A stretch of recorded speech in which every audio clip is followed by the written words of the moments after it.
Well, the clock is ticking for the Guam Education Board and Superintendent John Fernandez to come to some form of consensus. Their legal counsels appear to be moving forward with the ongoing $7 million lawsuit Fernandez has lodged against the board. PNC's Rebecca Elmore has the story. Although the Board of Education has made their intentions to reinstate Fernandez known, there's still the matter of the $7 million lawsuit against GEB looming on the horizon. Yesterday, both parties filed a joint report revealing a preference for private mediation, trial by jury, and even established a trial date for next year.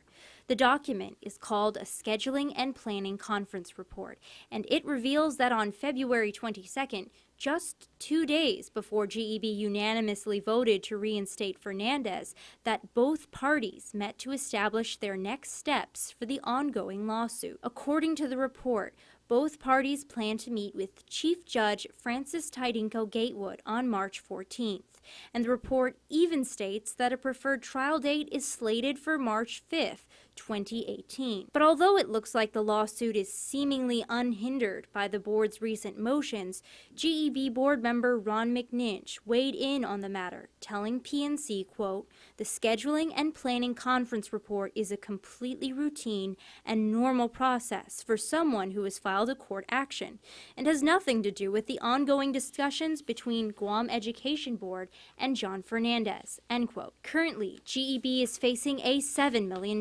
lawsuit filed by Fernandez last year for allegedly violating his 14th Amendment rights.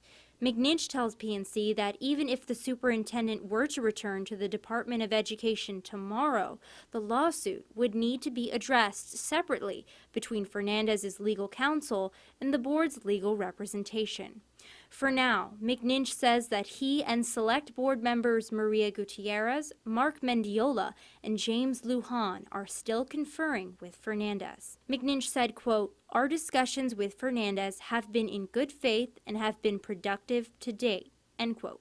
He adds that their ongoing conversation with Fernandez will not end at the arbitrary 24-hour administrative leave date and will undoubtedly continue right up until the board's March 7th general meeting. Although the report outlines the potential next steps available to both parties, it does acknowledge the board's recent motions to reinstate Fernandez. At the very end of the report, it states, quote, "Guam Education Board recently took action which may affect the status of the case, including rescinding the purported bill of particulars and their vote to terminate Fernandez's employment," end quote. Meanwhile, board members remain mum on the current negotiations between John Fernandez, but they do hope to shed more light on their decisions come next Tuesday at their general meeting. Reporting for PNC News, I'm Rebecca Elmore. GEB Chairman Peter Alexis Atta tells PNC that the Select Committee has decided to add 3 more days of administrative leave for Fernandez. The board plans to announce any potential decisions during their next general meeting at CL Elementary School on March 7th at 4 p.m.